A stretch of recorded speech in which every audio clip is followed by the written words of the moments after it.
Hello and welcome to Soulmates, where we take the magic of friendship and counter it. Today my friends and I are playing some of our higher powered decks. Starting off the turn order is Adam, with his Najeela the Blade Blossom deck. It's a deck filled with a bunch of warriors and 5-color good stuff. Going second is CJ's Araumi of the Dead Tide deck. This deck can secure the win out of nowhere by utilizing Araumi's ability to give each creature in the graveyard Encore, thus allowing CJ to get enter and leave the battlefield triggers multiple times. Going third is Tom with his Omnath Locus of Creation deck.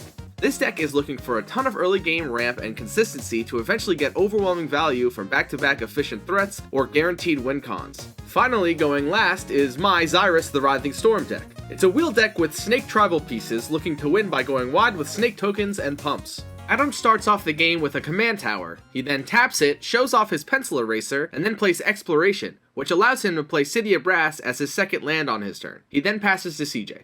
CJ plays a Marsh Flats and then passes the turn. Tom plays a Ketria Triome and passes the turn, and I do the exact same thing. Adam then draws and unfortunately doesn't get a land. To save time, CJ cracks his Marsh Flats before Adam's end step to find a watery grave as Adam thinks about his turn. Adam taps for a Demonic Tutor in order to find a land, something anyone would hate to see. He grabs an Exotic Orchard and plays it, then passes. CJ untaps, plays a Morphic Pool, and taps for Lightning Greaves. Then he passes to Tom. On Tom's turn, he shocks in a Temple Garden and passes. I play a Crag Crown Pathway and then tap for a Farseek. At first I went for a Steam Fence, changing my mind to wanting a Breeding Pool, only to discover I don't have one, so instead I go for an entirely different choice in Stomping Ground, which comes into play tapped, and then I pass the turn. Adam plays a Rejuvenating Spring and attempts to play Smothering Tithe. This gets Dovin's vetoed by Tom. Adam painfully puts it in his graveyard as he passes to CJ. On CJ's turn, he plays a Bloodstained Mire, cracks it immediately to find a swamp, then plays Notion Rain. In response, Adam puts cookies on his battlefield and eats one. CJ puts one of the cards he surveils in his graveyard,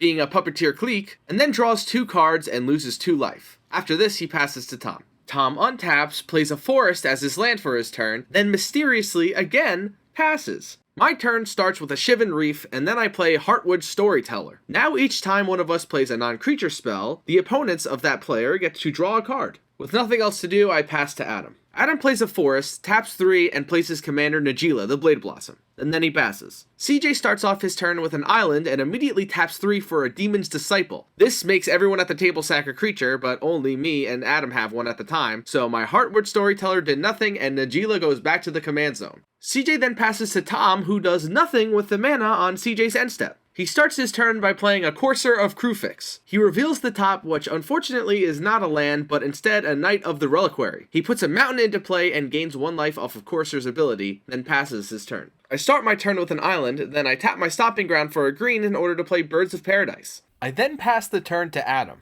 Adam plays an Urborg as his land for the turn, only helping CJ and himself for this game. He then plays a Hostage Taker, which targets the Courser of Crufix. Tom exiles his Courser and flips the top of his library back over, claiming that we won't remember what it is. But I won't forget, this guy's not pulling a fast one on me. Adam then passes to CJ. CJ plays an island and passes, causing the table to be extra cautious. On Tom's turn, he taps 4 to play Omnath, which no one responds to. Tom then draws to Omnath's ETB trigger. He then plays a Fabled Passage, which triggers Omnath's first landfall ability, gaining Tom 4 life. He cracks the Fabled Passage, taking 1 damage and grabs a forest from his deck, which untaps due to Fabled Passage's ability. This triggers Omnath's second ability, which has Tom adding red, green, white, and blue to his mana pool. He taps his forest for an extra green and plays Seedborn Muse and passes. Tom untaps with me thanks to Seedborn Muse. I initially play Mystic Sanctuary as my land for the turn, but I immediately regret my decisions and take it back to play a Whirlpool Warrior, which ETBs and has me wheel for a fresh hand of 4. I got a forest from the new hand, so I play it as my land for the turn.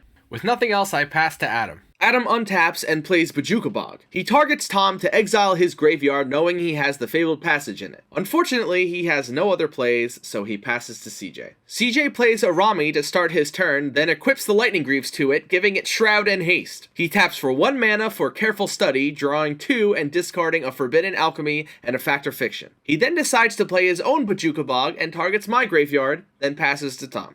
Tom plays a Knight of the Reliquary, which we all knew he drew last turn. He then enters combat, deciding to swing Omnath at me since I have the most life outside of himself. Having no other plays, he passes to me. My turn starts with me playing a forest and tapping 5 to play my commander Xyris, the Writhing Storm. I ask how many cards everyone has in their hands to see if I can get an ample amount of snakes from Xyris with the Whirlpool Warrior's Wheel. I decide to tap the Birds of Paradise for a red mana and sack the Whirlpool Warrior to wheel everyone. CJ taunts me with a Massacre Worm, which does scare me a little bit, but it's a chance I'm willing to take. From the wheel, I make 13 snakes and decide to pass the turn. On my end step, Tom plays a Roiling Regrowth, sacking a forest into it to grab an island and a plains, which enter the battlefield, getting the first 2 landfall triggers from Omnath, gaining him 4 life and adding 4 mana again. Adam responds to this by Chain of Vaporing Tom's Seedborn Muse. Tom keeps the chain going by sacrificing a forest to bounce CJ's Lightning Greaves back to his hand. CJ asks me if I want to chain something as well, but I don't want to get involved in any of this. CJ does keep the chain going though, sacking a land regardless to bounce the Hostage Taker back to Adam's hand. This allows Tom to get his Courser back, revealing a Crater Hoof off the top of his library. Adam doesn't continue the chain further and starts his turn. He plays a Polluted Delta, taps it and 3 other lands to play his Hostage Taker again, this time targeting Omnath. Tom puts Omnath into his command zone rather than allowing Adam the ability to play it. As he passes his turn, I play Rapid Hybridization targeting CJ's Araumi purely because of the Massacre Worm comment he made earlier. He sadly puts Araumi back into his command zone, but at least he gets a Frog Lizard out of it. CJ starts his turn by playing an island and taps 2 for an Arcane Signet, and then he taps another 2 for a Perpetual Timepiece. With nothing else to do, he passes to Tom. Tom draws the Crater Hoof and reveals a Garruk's Uprising from the top of his library. He then plays a Bountiful Promenade, gaining life from the Courser. As he thinks about his next move, CJ says I took his Massacre Worm comment way too seriously.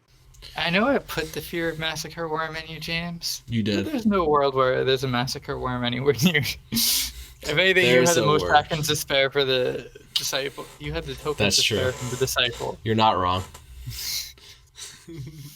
Tom attempts to play Seedborn Muse again, but Adam counters it with a mana drain. He then activates his Knight of the Reliquary and illegally sacks a mountain to it, but no one notices. He finds a Stomping Ground, puts it into play untapped, but only loses 1 life due to gaining 1 life off the Courser. He then plays 3 visits, grabbing a Breeding Pool and puts it into play tapped, then passes to me. On my turn, I play a Shared Animosity, and since Tom is tapped out and math is for chumps, I swing Xyris and 10 snakes at him for a ridiculous overkill, dealing 123 damage. Since Xyris itself deals 13 damage to Tom, I get to draw 13 cards off of his ability.